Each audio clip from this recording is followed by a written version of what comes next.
Всем прывітанне, мы ў жывым эфіры. Гэта творчая кухня, сумесны праект Еўрарадыё і беларускага пэн-цэнтра.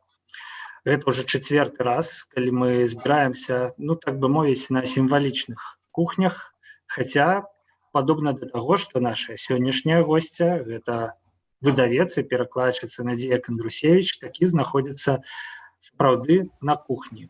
Прывітанне, Надзея. Прывітанне. Не на кухне. Не на кухне. Вось я на кухне, а Надзея не на кухне. Сувядоўца моя па сённяшняй творчай кухні Марыя Калеснікава, рэдактарка Еўрарадыё, ўсё ж такі апраўдвае названне праграмы «Творчая кухня» і знаходзіцца на кухні. Сёння мы будзем размаўляць, я думаю, як вы ўжо зразумелі крыху, па-першае, пра тое, як у Беларусі выдаюцца дзіцячыя кнігі, бо Надзея кіруе выдавецтвам «Коска», якое спецыялізуецца менавіта на дзіцячай літаратуры. А па-другое, пра пераклады, у прыватнасці, пра пераклады са шведскай мовы, чым займаецца Надзея, і пра тое, чаго беларускай дзіцячай літаратуры не хапае, чаго у беларускай дзіцячай літаратуры яшчэ не хапае. Надзея, распавядзіце для пачатку, які быў ваш шлях менавіта да дзіцячай літаратуры? Прывітанне яшчэ раз усім. Насамрэч, ён склаўся так выпадкова, даволі хаатычна, бо я ніколі не планавала, што я буду перакладаць менавіта дзіцячую літаратуру, ці тым больш не думала калісьці 10 год таму, што ў мяне будзе сваё ўласнае выдавецтва, якое будзе выдаваць дзіцячую літаратуру. Я вучылася ў лінгвістычным універсітэце, вучыла ангельскую мову, італьянскую, і на апошніх курсах пачала вучыць шведскую мову, паралельна мне пачаў цікавіць пераклад, але я перакладала ўрыўкі збольшага для дарослых. І калі толькі я пайшла ўжо ў дэкрэтны адпачынак з сынам пасля сканчэння універсітэту, тады ў Беларусі амбасадарам Швецыі быў Стефан Эрксон, мы з ім ужо былі знаёмы, бо дзесьці сустракаліся, мелі нейкія кантакты. Ён патэлефанаваў і сказаў: «Надзя, табе ўсё роўна няма чаго рабіць, ты сядзіш дома, тут у нас ёсць класная кніжка, давай, можа, ты перакладзеш». І так выпадкова аказалася, што гэта была кніжка дзіцячай пісьменніцы Юлі Вісландер «Малы мядзведзік». Гэта кніга, якую яна напісала больш за 30 гадоў таму, але ў Швецыі і па ўсім свеце яна больш папулярная дзякуючы сваім кнігам пра маму Му і Крумкача. Тады я наогул нічога не ведала ні пра Юлю Вісландер, ні пра Свена Нордквіста.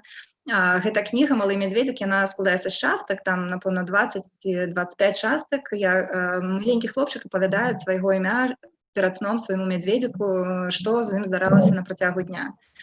І тады я ўжо пачала цікавіць, у мяне быў маленькі сын, я ўжо пачала цікавіцца, якія кнігі я буду яму чытаць, і пачала глядзець іншыя кнігі Юлі. Яна прыехала ў Менск, мы з ёй пазнаёміліся. Я пабачыла яе кнігі пра маму Му, закахалася ў Юлю, у аўтарку. Мы пасябравалі і закахалася таксама ў яе кнігі пра маму Му і Крумкача. І вось з таго часу ўжо больш за 10 гадоў.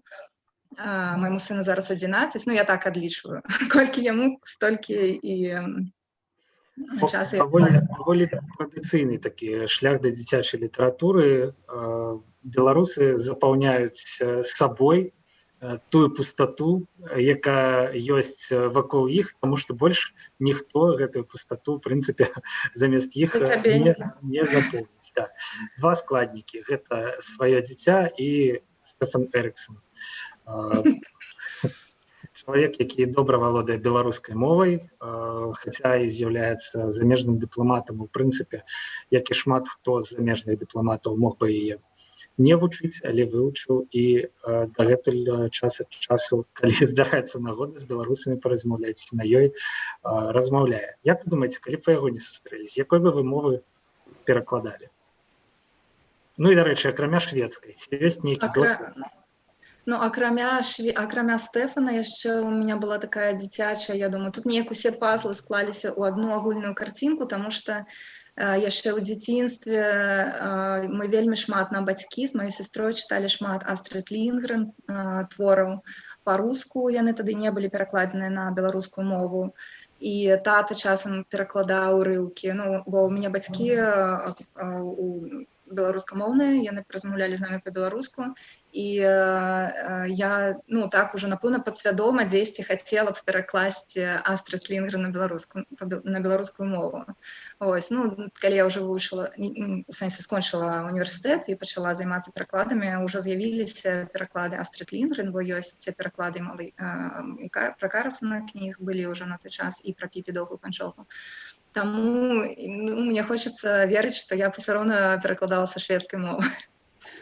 Шведская была закладзена ў падкорцы. Напэўна. Надзея, ну вы таксама перакладчыца з ангельскай і з італьянскай мовы, так? Там не знайшлося нейкіх кніжак вось у іх дзіцячай літаратуры, якія захацелася б вось таксама перакласці на беларускую мову? Ну, тут хутчэй мой шлях да шведскай дзіцячай літаратуры пачаўся менавіта з кнігі Юлі Весландер. Я пачала больш цікавіцца тым, што ёсць у шведскай дзіцячай літаратуры, іншых аўтараў, іншых ілюстратараў. Пачала больш актыўна сачыць за буйнейшымі выдавецтвамі Швецыі і за маленькімі выдавецтвамі, бо ў Швецыі ёсць выдавецтвы, якія складаюцца таксама з аднаго чалавека, як і Коска.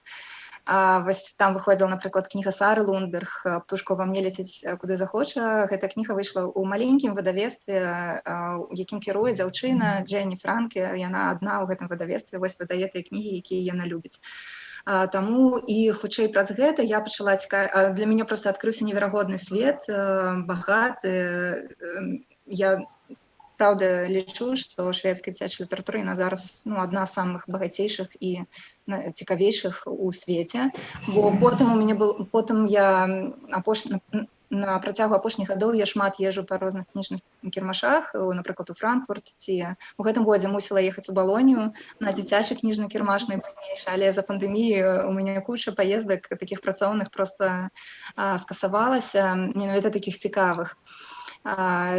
Я бачыла ўжо і ангельскамоўную літаратуру шмат, і нямецкамоўную літаратуру, і ўжо бачыш нейкія пэўныя асаблівасці, хоць не так ужо у гэта дасканала спрабуеш сачыць за гэтым, але ўсё роўна ўжо бачна адрозненне, чым адрозніваецца нямецкамоўная літаратура дзіцячая, чым адрозніваецца французскамоўная, чым адрозніваецца літаратура Квебека, напрыклад, ад Бельгіі, Францыі, вось гэтых рэгіёнаў, бо там стыль ілюстратараў розная.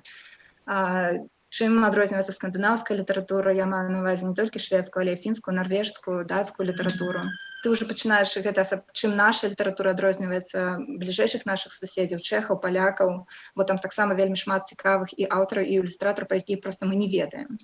Таму тут проста мусіш вызначыцца, з чым ты хочаш працаваць і далей, бо ўсё ахапіць немагчыма. Я вельмі спадзяюся, што сярод нашых перакладчыкаў знойдуцца тыя, хто будзе цікавіцца там чэшскай, польскай і будзе прыносіць у беларускую літаратуру таксама і пераклады з гэтых моў менавіта для дзяцей з французскай. Ну, калі мы ўжо пачалі пра адрозненні, то можна крыху падрабязней. Мне здаецца, дарэчы, што для свядомасці дзіця вельмі важна тая літаратура, якую яно чытае, і адпаведна, ну вось якія казкі выбіраць, які ўплыў яны могуць аказваць. Нямецкая літаратура дзіцячая, кажаце, адрозніваецца там ад скандынаўскай і нават ад бельгійскай. Ну, Бельгія, в прынцыпе, амаль суседняя з нямецкай краіна. Вось, што тут можна сказаць, які можа быць уплыў? І можа, калі трэба выхаваць якія-небудзь рысы характару, вось маці ці бацька адчувае, што у дзіця не хапае, там, у сына ці дачкі не хапае чаго. Вось, якія кніжкі ім чытаць? Ну, хутчэй, я наогул лічу, што дзіцячая літаратура не мусіць выхоўваць. А дзецям мы чытаем не для таго, каб выхаваць. І дзіцячая кніга — гэта не падручнік па выхаванні ці а больш як і дарослая літаратура. Мы таксама чытаем для задавальнення, для таго, каб знайсці сябе ці пабачыць сябе ў розных сітуацыях, так і дзеці. І, ў прынцыпе, гэтую традыцыю такой свабоднай дзіцячай літаратуры, без такога маралізатарства, педагагічнасці, яна заклала Астрыд Лінгрен у сярэдзіне 20-х стагоддзя. У 1945 годзе выйшла кніга пра Піпі доўгую панчоху, вось у гэтым годзе яна юбілей такі святкуе. адзначае гэтая кніга. Яна, можна сказаць, распачала такі залаты век шведскай дзіцячай літаратуры, дзе да дзіцёнка ставіцца з вельмі такой павагай, і дзіця стаіць у цэнтры літаратуры. Таму хутчэй такія адрозненні, чым зараз адрозніваецца сучасная скандынаўская, шведская дзіцячая літаратура. Я б назвала некалькі такіх адрозненняў. Гэта разнастайнасць, неверагодная разнастайнасць стыляў. Я маю на ўвазе эстэтычна. Ілюстратары, проста можна назваць дзесяткі ілюстратараў, кожны з іх працуе ў сваім стылі, а гэта выхоўвае у нашых дзетках мастацкі густ, то, як яны бачаць розныя рэчы. Ну, для мяне, напрыклад, гэта вельмі важны складнік, калі я выбіраю тыя кнігі, якія я буду перакладаць. І таксама ў шведскай дзіцячай літаратуры уздымаюцца, яны не баяцца, гэта смеласць, не баяцца уздымаць розныя, размаўляць з дзецьмі на самыя складаныя тэмы. Гэта проста разнастайнасць тэмаў, якія уздымаюцца ў дзіцячай літаратуры. Ну і гэта ідзе ад таго паняцця, ну як бы аснова таго, што усе дзеці гэта людзі, такія ж як і мы, проста ў іх менш досведу, і мы мусім да іх ставіцца з павагай, і з гэтага вытекае, што мы можам з імі абмяркоўваць усе тыя рэчы, якія мы абмяркоўваем паміж намі дарослым. Я маю на ўвазе тут тэмы пра смерць, пра хваробы, пра розныя страхі, і разам з тым пра нешта весёлае, проста лёгкае. Таму вось такі дыяпазон ад складаных тэмаў да нейкіх забаўляльных, проста цікавых лёгкіх тэмаў. Вось гэта, напэўна, адрозненне. Ну і ў гэтым і багацце шведскай дзіцячай літаратуры. Мария, бачу, что ты хочешь задать питание. Ну, я не хочу задать питание, я просто хочу погодиться з Надей, тому что натурально, что у дзяцінстве, напрыклад, я ведала Астрид Лінгрен выключна по кнізе «Пепі доўгая панчоха» і Карлсон. У меня дагэтуль яшчэ захавалася свая ўласная, вось гэта такая старая кніжка про Карлсона, зялёная такая, вось з этими ілюстрацыямі. І ну, класна, што мы з Рыгорам вось акурат з Карлсоном знаёміліся па ёй. Вось, але мы сапраўды неяк так інтуітыўна, відаць, выбралі менавіта скандынаўскую літаратуру з Рыгорам. І тут есть такі цікавы нюанс, што, напрыклад, калі нейкія такія спробы прапанаваць яму нешта такое больш усходняе, яны заўсёды правальваліся. І мне падаецца, што тут акурат і ёсць той момант, што няма ў скандынаўскай літаратуры такога нейкага маралізатарства, такога, што вось там, калі, напрыклад, узгадаць, я не ведаю, там Дзеніскіны расказы, да, што Дзеніска заўсёды быў там вось не меў рацыю, так, і заўсёды мама на яго крычала, заўсёды там нешта такое было. А тут, канешне, проста досыць розных гісторый, безліч розных гісторый, і ўсе яны ну проста фантастычныя, сапраўды. Взяць Расмуса Бадзягу, напрыклад, ці Эміля, так, з Лёны Бергі. Ну, я не ведаю, я сама гэтыя кніжкі для сябе адкрывала разам з Рыгорам. Мы многія з іх проста перачытвалі, ну, не ведаю, па 100 разоў. Вось. І, ну, ёсць кнігі, у якіх я проста чытаю і рыдаю, ён мне просіць: мама, калі ласка, супакойся. Але мы, напрыклад, мы чытаем і нарвежскую літаратуру, там Веслі, напрыклад, перачыталі вельмі шмат. Мы чытаем галандскую Шмідт, вось там Клюк і Спет і Флета. Ну, карацей, класна проста. І ну вот я нават не ведаю, чаму ўсё ж гэтыя кніжкі гэтых аўтараў Надзея атрымліваюцца нашым дзецям беларускім, так, сучасным дзецям больш блізкія. Ну, я б не размяжоўвала, я думаю, што я б не размяжоўвала, бо літаратура, яна ўсё ж такі не наднацыянальная, асабліва дзіцячая. Таму такіх межаў няма. Я думаю, што і ў нас у Беларусі будуць і ёсць насамрэч і класныя ілюстратары, і класныя аўтары, якія потым будуць перакладацца на іншыя мовы і могуць быць цікавымі ў Швецыі. Бо літаратура дзіцячая, яна такая універсальная, і калі яна сапраўды цікавая і добра, якасна напісаная. Слухайте, ну вось я б не сказаў, што, напрыклад, тая ж Піпі доўгая панчоха, яна абсалютна не гадуе, не выхоўвае, нягледзячы на тое, што, магчыма, там не закладзены нейкі такі наратыў, але свабода мыслення, вось свабода дзяцінства, да? Ну, гэта Нет, ўсё таксама тое, што маленькі чалавек можа з гэтай кнігі ўзяць. Так, Павел, так тут я гэта не спрачаюся з гэтым. І Піпі, насамрэч, яна такая, ну, класная. Там нават, ну, гэта такая супер, але няма напроставых педагагічных нейкіх пасылаў.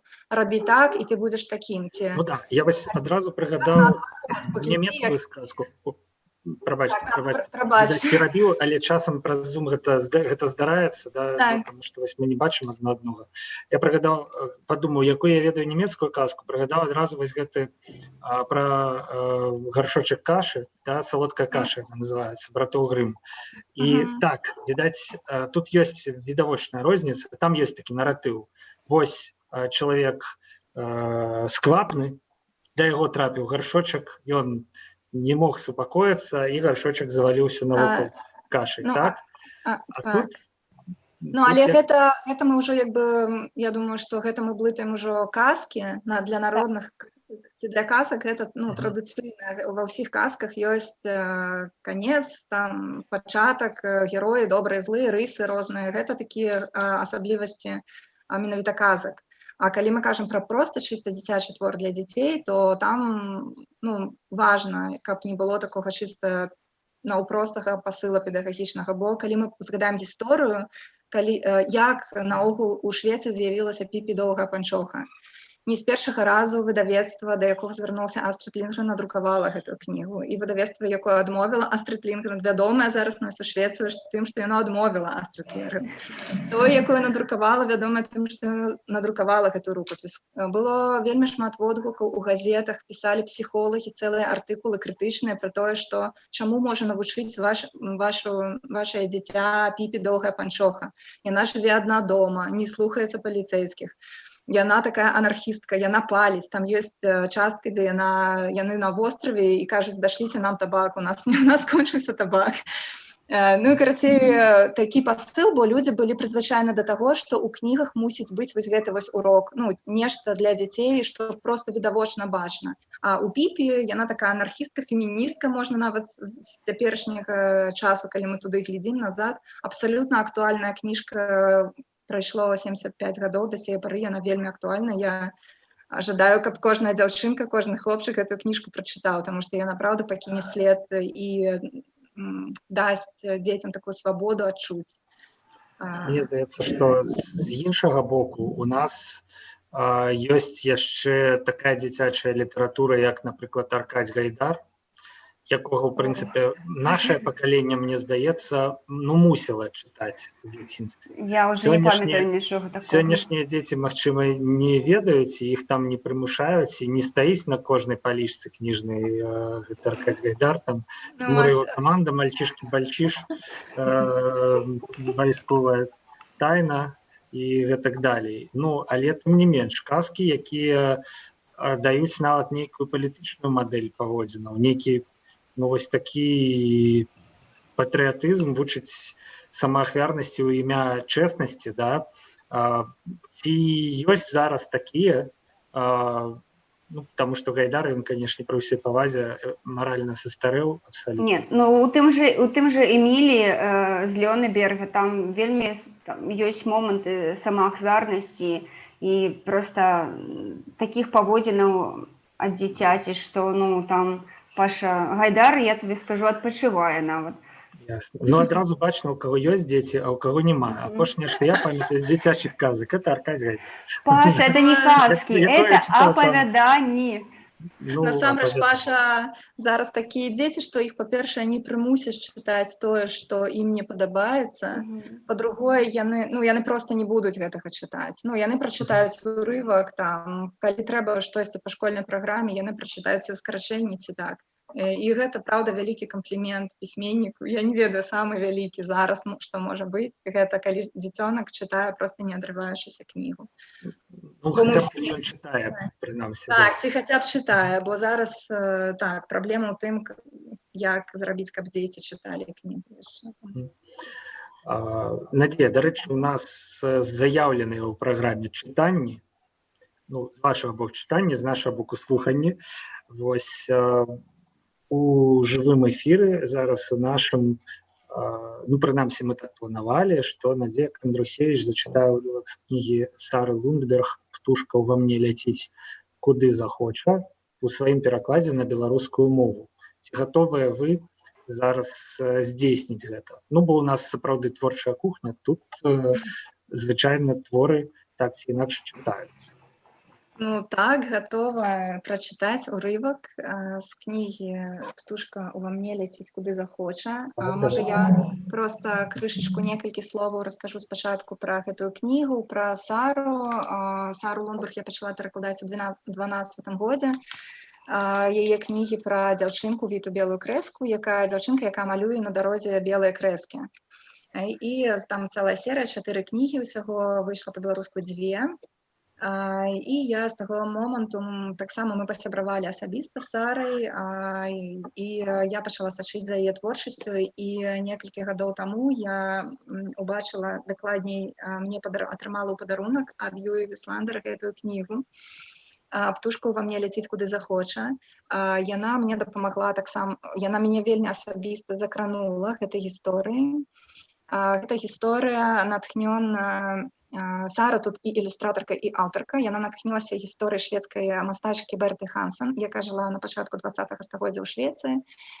У той час атрымаць мастацкую адукацыю для жанчын амаль было немагчыма, бо Швецыя такая сялянская краіна, складалася з хутароў, дзеці вырасталі, дапамагалі бацькам па гаспадарцы, дзяўчынкі потым выходзілі замуж і заводзілі сваю ўласную сям'ю і ўжо заставаліся і гадавалі сваіх дзяцей і працавалі па гаспадарцы.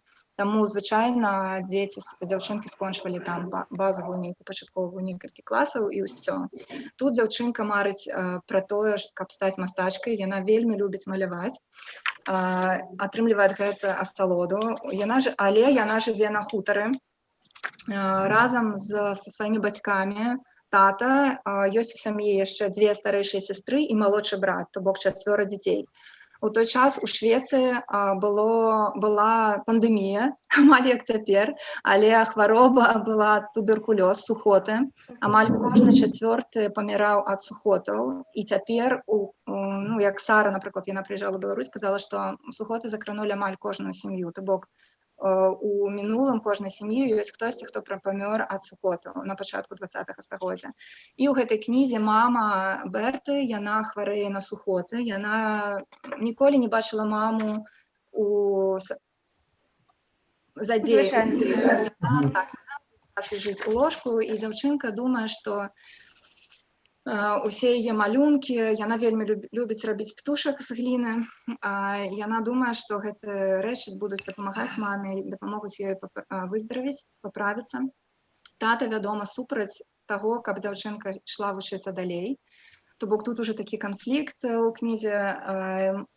Мама памірае, і ёсць адзін чалавек у наваколлі гэтай дзяўчынкі, доктар, які разумее яе і падтрымлівае, і кажа бацьку, што яна дазвольце ёй пайсці далей вучыцца.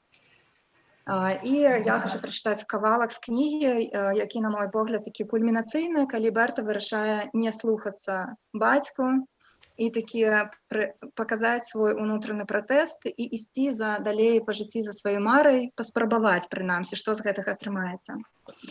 Раптам ува мне нешта выбухае. Не разумею, як я наважваюся. Ведаю, што тата разлуецца ізноў.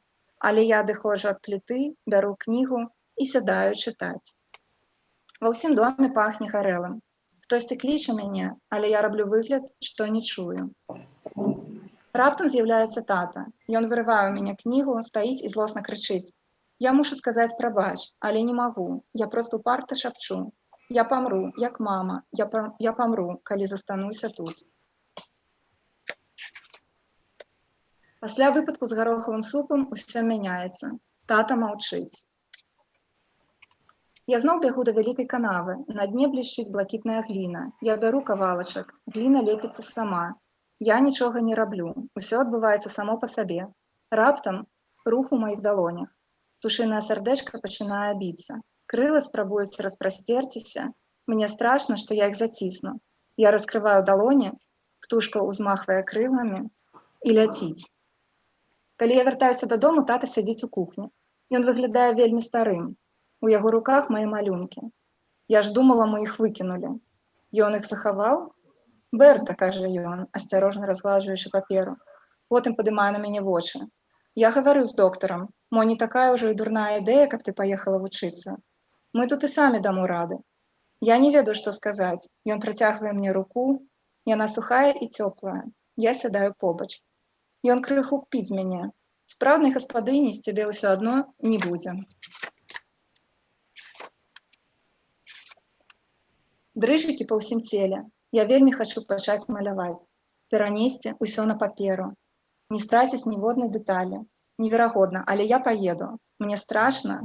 Я баюся, але ў мяне ўсё атрымаецца. Ува мне жыве птушка, якая ляціць, куды захоча. Калі лета сканчваецца, я еду. У новую школу, у іншае месца. Туды, дзе я магу быць з сабой. Ну так, да слёз. Вось такая кніга неверагодная. І у ёй ёсць пасляслоўе, якое расказвае гісторыю мастачкі. І у гэтым годзе у кастрычніку прыязджала Сара Лунберг, аўтарка і ілюстратарка гэтай кнігі. Мы ладзілі выставу ў Цэнтры сучаснага мастацтва з ілюстрацый з гэтай кнігі. І таксама яна чытала лекцыю, праводзіла розныя майстар-класы і расказвала, як яна стварала гэтую кнігу.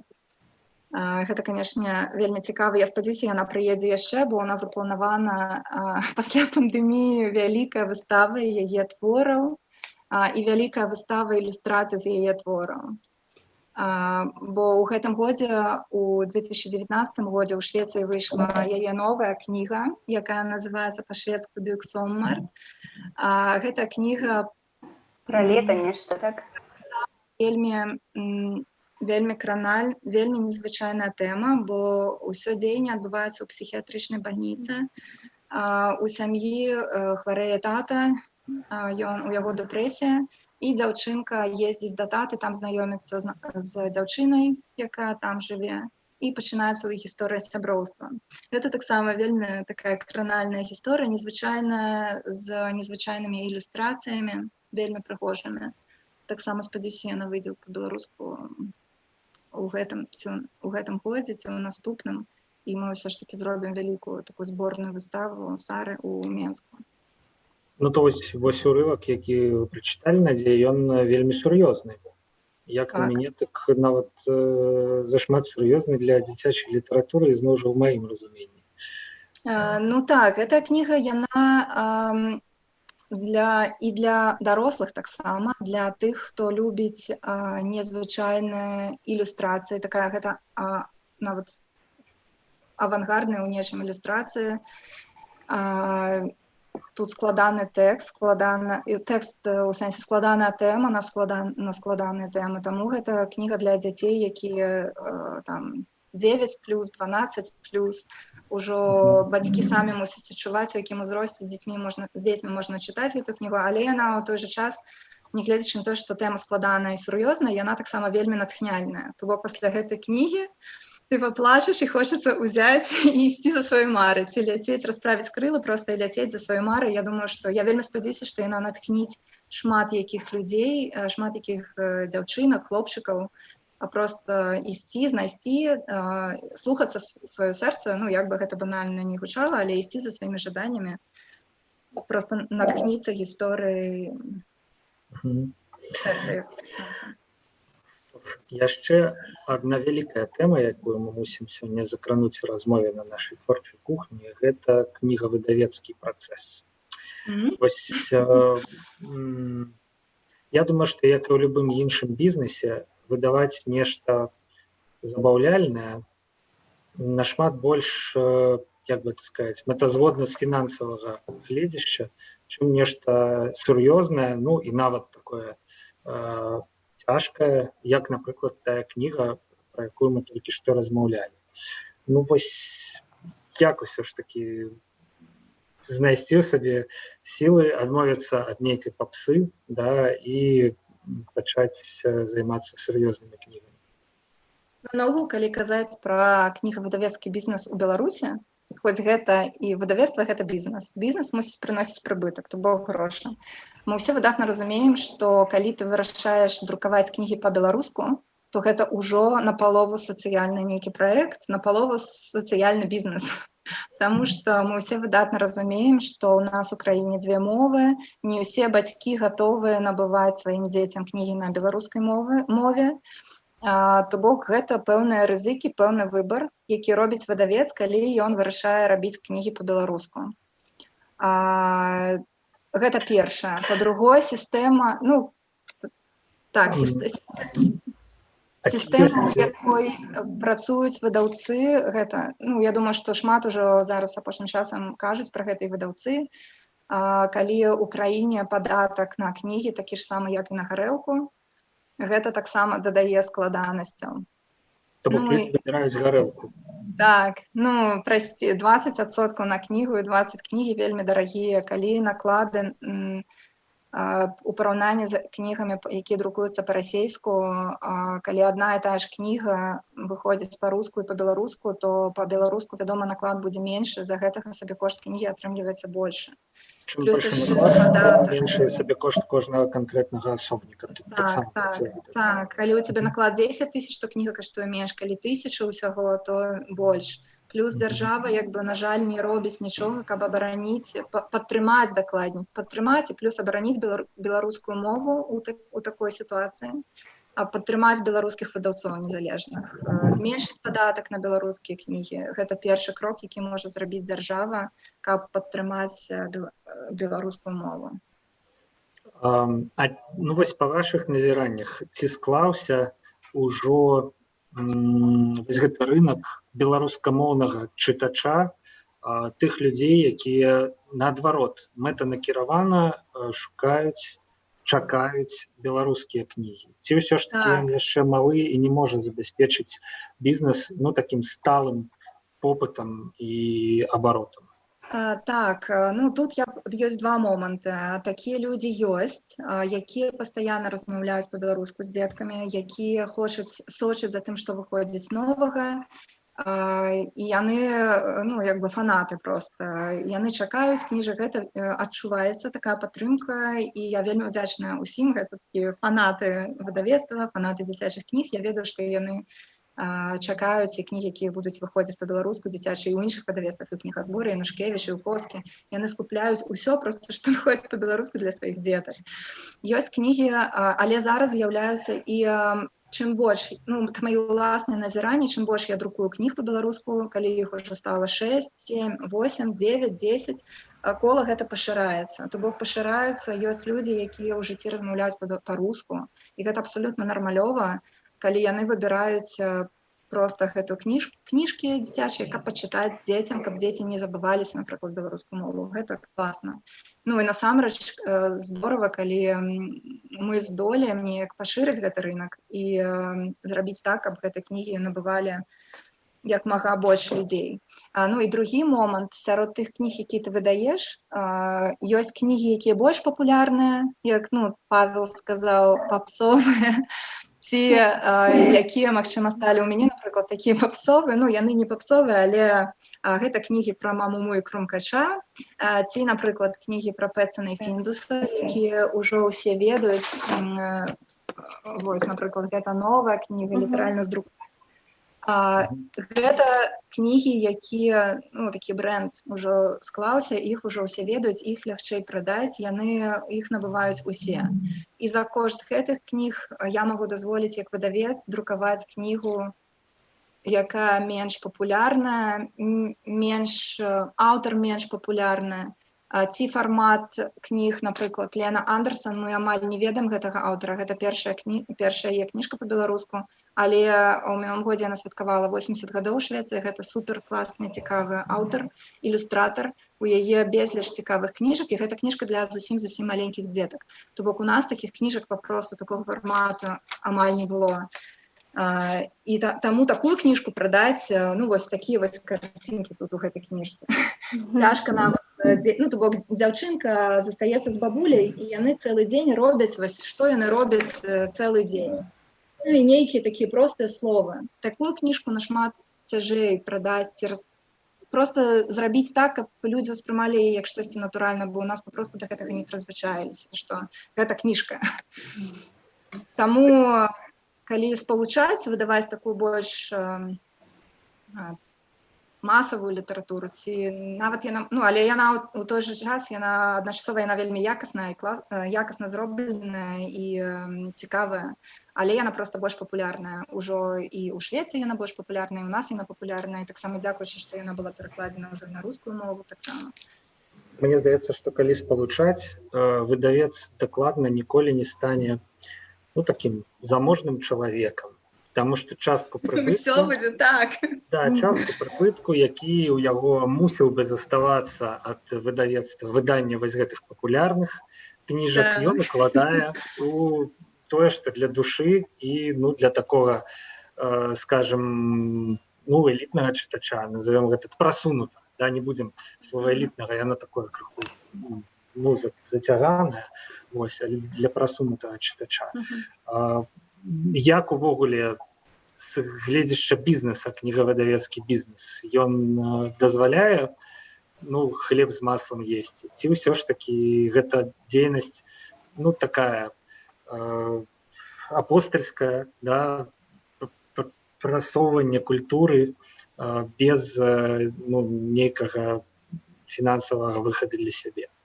Ну, у мяне пакуль і выдавецтву толькі ўсяго было ў 5 сакавіка, бо ў дзень народзінаў у Коскі было 2 гады, таму я пакуль ўсё на вобмацак, як маленькі коцік, спрабую намацаць, дзе якія кніжкі прадаюцца лепш, дзе ты можаш атрымаць больш прыбытку, каб яго скарыстаць. У іншым праекце, як я ўжо сказала, шмат што я не ведала, я вучуся.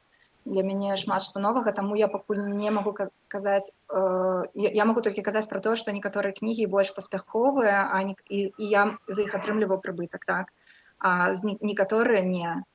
Ну, напрыклад, на каляды мы рабілі калядную кніжку «Калядны гном» пра Свена Нордквіста, калядны гном для Фіндуса. Мы рабілі прадзамову на вуллі, і мы прадалі там палову наклада толькі праз папярэднюю замову. Зараз я спрабую, ну, я разумею, што зараз пандэмія, эканамічны стан складаны, шмат хто не ўпэўнены ў заробку ў будучыні, шмат хто страціў працу ці скараціў працу. Таму мы, напрыклад, першы раз паспрабавалі зрабіць кнігі ў мяккіх вокладках. Я хочу паглядзець на рэакцыю, але кошт значна за гэтага мы значна змаглі зменшыць сабекошт кнігі, і мне цікава паглядзець на рэакцыю людзей. Яны будуць успрымаць гэта як кнігу ці як часопіс, напрыклад, можа быць, ці ў нас атрымаецца рабіць такі 2 варыянты. Мы будзем друкаваць 1000 наклад, але 500 рабіць у цвёрдай вокладцы, яна будзе каштаваць, напрыклад, 20 рублёў, і ў мяккай яна будзе каштаваць 10 рублёў. Ну, вось зараз мы робім папярэднюю замову на вуллі, адначасова 2 кнігі. На працягу 3 тыдняў можна замовіць 2 кнігі паасобку ці адначасова. Для маленькіх, вось гэту кнігу я ўжо паказвала, «А ты так можаш, Пэтсон». І вялікая кухарская кніга, дзе сабраны рэцэпты, якія сустракаліся ў гісторыях пра Пэтсона і Фіндуса раней, а таксама шмат розных незвычайных такіх традыцыйных шведскіх рэцэптаў. Таму мы, ну, але кнігі будуць у мяккіх вокладках.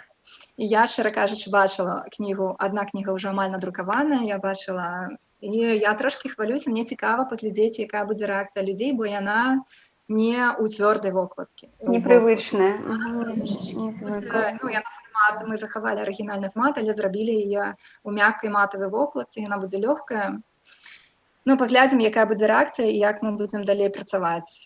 Калі, напрыклад, людзям спадабаецца гэты крок, што кнігі больш танныя, а галоўна, што унутры, ну ці такое задаволіць, то будзем працягваць, напрыклад, камбінаваць і рабіць розныя варыянты. Надзя, а які самы вялікі наклад за гэтых 2 гады, што гэта была за кніга? У мяне ўсе наклады, пакуль я рабіла 1000 асобнікаў. Вось. Ну і некаторыя кнігі проста прадаюцца нашмат хутчэй. Напрыклад, кнігі пра маму, яны ўжо, ну, першыя кнігі, іх ужо амаль няма ў мяне. А вось, напрыклад, кніжка «Кардонка» для зусім маленькіх, яна прадаецца горш, ці «Йордзіс», кніга Юі Вісландер, ці кніга пра дзюны, Роуз Лагеркранц, гэта невядомая кніга, хаця невядомая аўтарка ў нас, але яна цікавая, там гісторыя для дзетак, які ходзяць у пачатковую школу, там можна лёгка па ёй вучыцца чытаць, і там серыя кніг, але яна чамусьці, ну, з-за таго, што невядомая, аўтар, напэўна, ілюстратар, яна прадаецца горш. Ну, то бок, проста па продажах я магу бачыць, якія кнігі прадаюцца хутчэй, якія не. Якія больш паспяховыя, якія менш паспяховыя. Надзея, прабач, Марыя, вось скажыце, а ці ёсць зараз у Беларусі кнігі дзіцячыя, якіх няма па-руску, немагчыма прачытаць, але ёсць па-беларуску? Давайте іх парэкламуем, ну, таму што тут-то, ну, калі яны ёсць, таму што тут-то ў людзей не будзе выбара. Хочаш прачытаць? Чытай па-беларуску, і ўсё. Ці сочыцца, карэчы, вы за гэтым? Вось кніга «Йордзіс» Юі Вісландер, яе няма па-руску, яна не перакладзеная яшчэ. Усяго 3 часткі. Гэта кніжка пра Юя Вісландер, гэта аўтарка кніг пра маму мою Крумкача. Яна ў гэтай кнізе апавядае пра сваё дзяцінства ў Стакгольме ў 50-х гадах у Швецыі. Але яна апісана вельмі дзіцячай мовай, то бок апавядае дзяўчынка, якой 9 год. Яе завуць Йордзіс. І мала хто ведае, што сапраўднае імя Юі гэта Йордзіс. То бок яна узгадвае сваё ўласнае дзяцінства. Расказвае розныя гісторыі пра якія здараюцца. І ўсяго у серыі 3 кнігі. Йордзіс едзе да бабулі на лета, і Йордзіс ідзе ў школу у восені. На жаль, за пандэміі мы трошкі не змаглі да гэтага лета выдаць вось гэтую кнігу. У нас яна была запланавана на травень, але з-за карантыну, з-за ўсяго вось гэтага настроя у нас гэта не атрымалася. Ну, але я думаю, што яны выйдуць да наступнага лета, ці разам мы іх зробім, гэтай кнігі. Ну что? Паша, можна я яшчэ пытанне? Надзея, ці ёсць у вас нейкія там такія шляхі выйсця да беларускіх школ, да там настаўнікаў, каб вось калі, напрыклад, дзецям даюць спіс літаратуры на лета, каб туды трапляла вось менавіта і літаратура, якую прадстаўляе, так, прапануе Коска, выдавецтва Коска для дзяцей.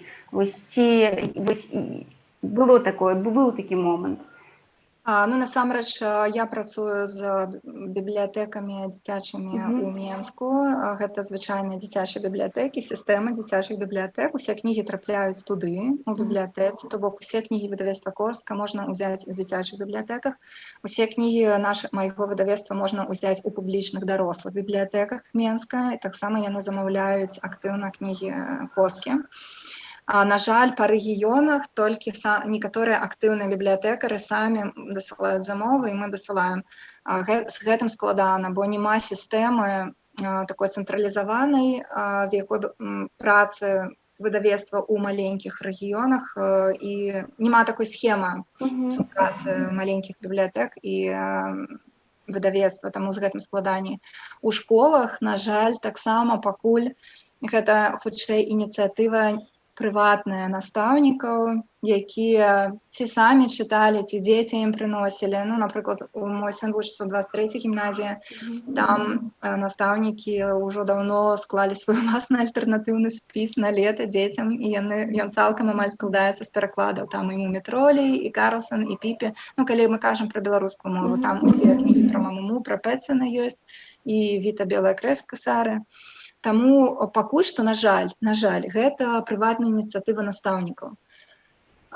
Я вельмі хачу, я пастараюся зрабіць нешта, буду думаць, як трапіць вось туды.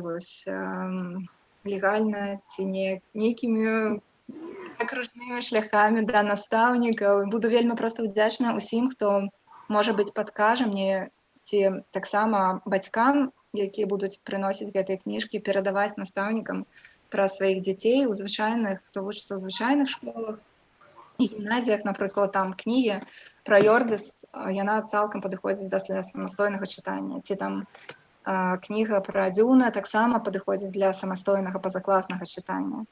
Былі такія выпадкі ў мінулым годзе, калі бацькі, проста незнаёмыя мне людзі пісалі ў выдавецтва «Коска» паведамленне, што мы хочам набыць усім дзецям у класе ў падарунак кнігі пра маму, і замаўлялі там на ўвесь клас 30 кніжак пра маму проста ў падарунак.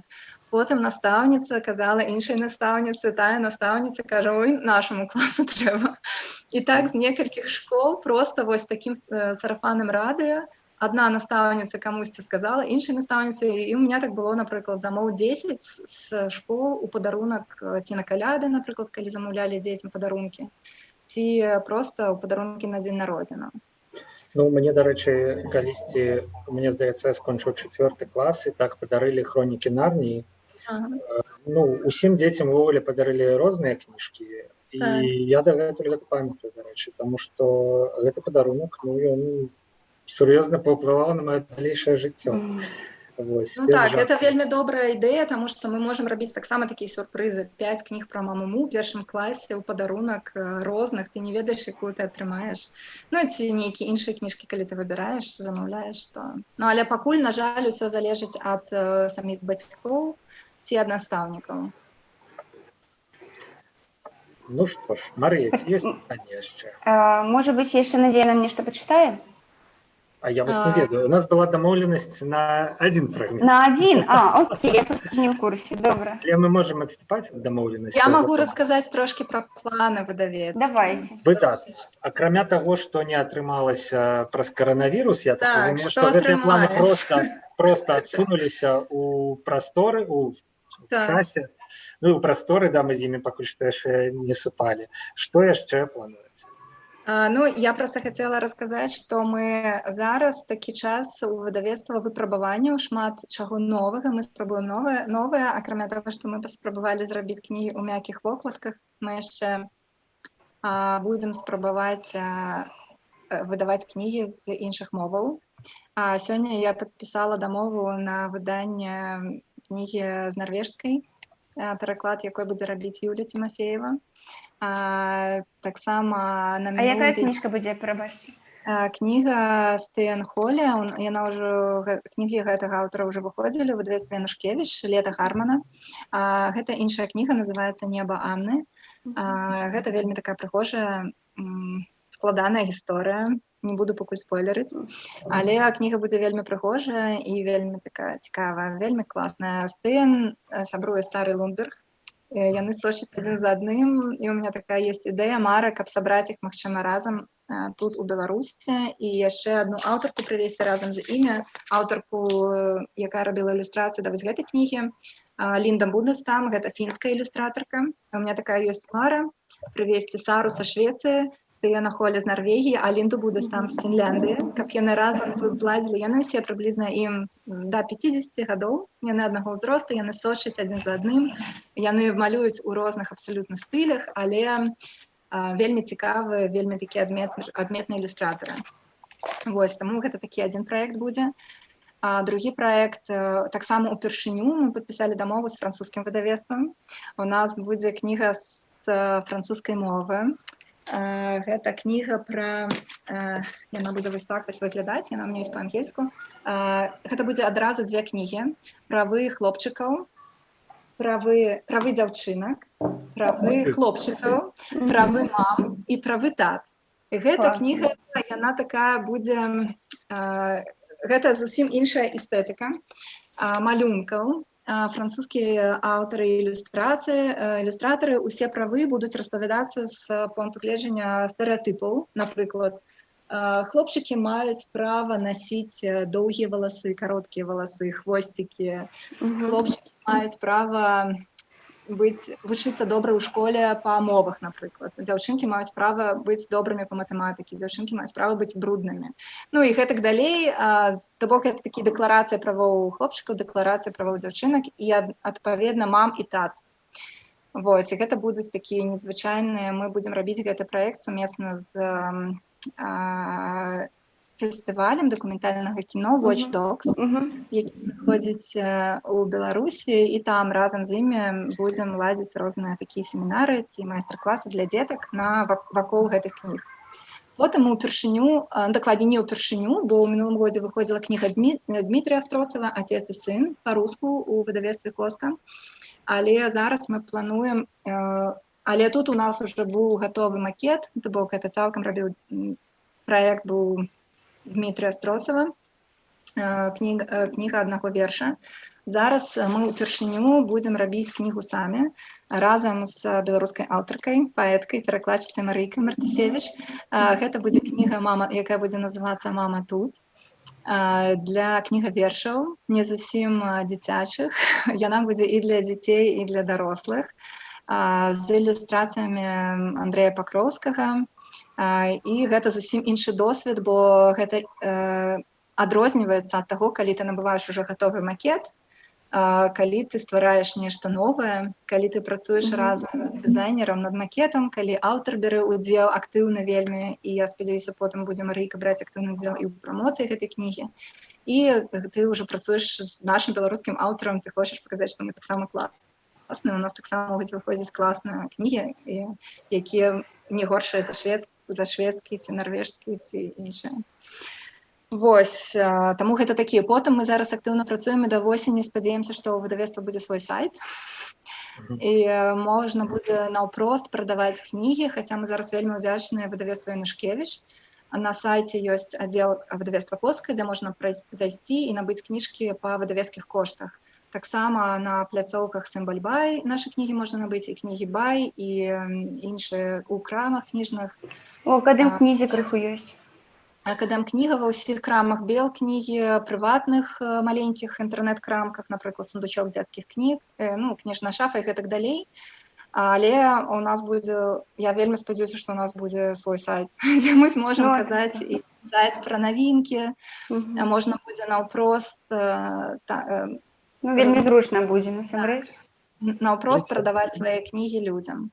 Надзея, скажыце, а ўвогуле зараз у беларускім выдавецкім бізнесе, як бы гэта сказаць, чалавеку волк, ці ўсё ж такі ёсць нейкая взаемападтрымка? Ну, вось ваш выпадак з Янушкевічам кажа, што нейкая взаемападтрымка найхутчэй ёсць. Але як яно вось? Ну, яно, насамрэч, усё залежыць... Ну, гэта класна, канкурэнцыя, гэта заўсёды, у кожным бізнесе гэта класна. Хто лепш выдасць, хто танней, хто цікавей. Але мы ж усе знаходзімся ў такім умоўным гета, у маленькім свеце, дзе кніжак копіць, у перакладаў кніжак копіць на ўсіх, як любіць казаць Андрэй Янушкевіч, нам усіх копіць на ўсіх. Таму мы, канешне, я вельмі ўдзячная за падтрымку, ну, прыватнасці, напрыклад, выдавецтва Янушкевіч, за тое, што, ну, вось, напрыклад, можна мае кніжкі выдавецтва «Коска» набыць у яго на сайце. Мы адзін аднаго падтрымліваем, калі набываюць мае кніжкі і звяртаюць увагу і на яго кніжкі, якія выходзяць у яго. Прытым мы выдаем кніжкі трошкі, кожны заняў нейкую сваю нішу. У мяне больш перакладаў, у яго больш, таксама шмат перакладаў, але ён выбірае там сваю нейкую нішу. Выдавецтва «Кнігазбор» таксама выдае дзіцячыя кнігі, і таксама я друкавала свае пераклады ў выдавецтва «Кнігазбор» да таго, як я паспела надрукаваць кнігі ў выдавецтве Логвіна, у выдавецтве «Кнігазбор» да таго, як з'явілася «Коска». Таму ну, пакуль у мяне толькі быў пазітыўны нейкі вопыт, досвед працы, супрацы з іншымі беларускімі выдавецтвамі. Янушкевіч таксама зайшоў на вашу тэрыторыю з Гаррі Поттерам, напрыклад, на тэрыторыю дзіцячай літаратуры, і зайшоў вельмі паспяхова. Я спадзяюся, што і, прабачце, калі ласка, да, я спадзяюся, што гэта ваша гісторыя яна паўторыцца і там, і паспяховае выданне Гарры Поттера дазволіць выдавецтву выдаць шмат кніжак, ну, вось, не папсы, да, у маёй тэрміналогіі, такой дылетантскай. Вось. Так. Мне здаецца, што мы ўсё, пра што мы збіраліся паразмаўлялі. Таму ізноў жа я запытаюся ў Марыі, ці ёсць якое пытанне, ці ёсць чым дапоўніць нашу размову. Ось. І калі няма, то я думаю, што мы можам завяршыць нашы пасядзелкі чарговыя на творчай кухні. Марыя.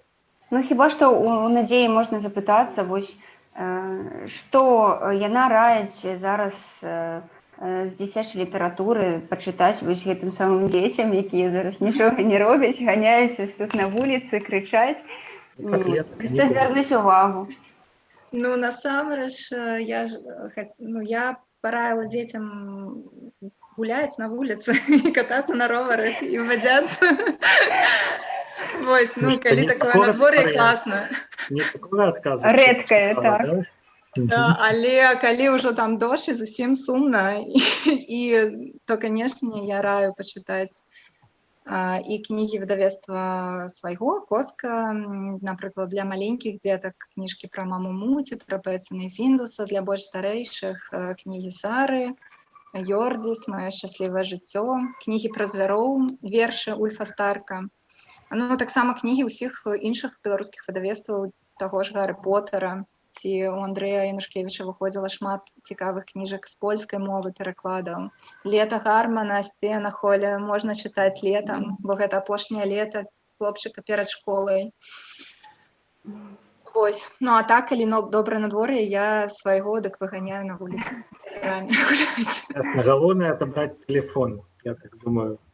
Ну, Паша, ты таксама стаеш ад жыцця. Зараз такія бацькі, што, ведаеш, тэлефон толькі па раскладу, альбо ўвогуле кнопачны, з якім асабліва не папантуешся. Што за концлагер?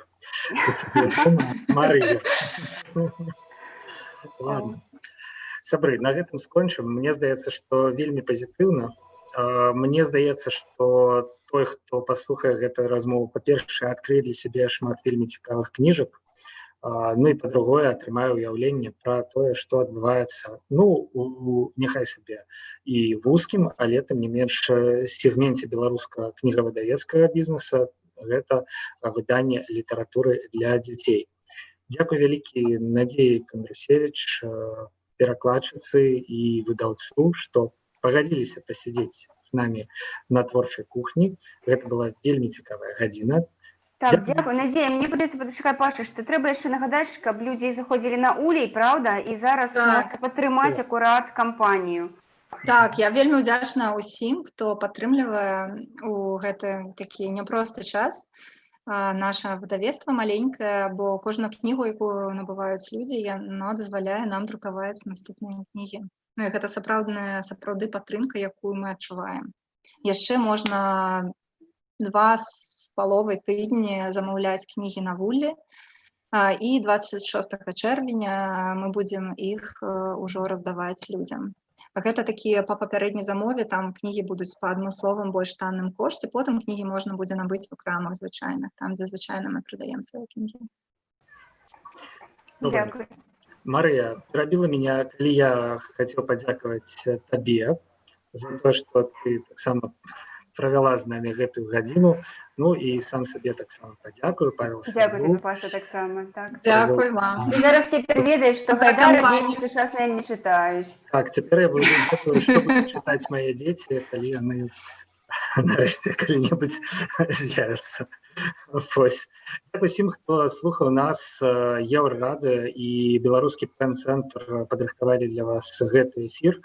Наступная творчая кухня, як звычайна, у аўторак у 19 па мінскім часе. Ну, а цяпер усім да пабачэння. Шчасліва.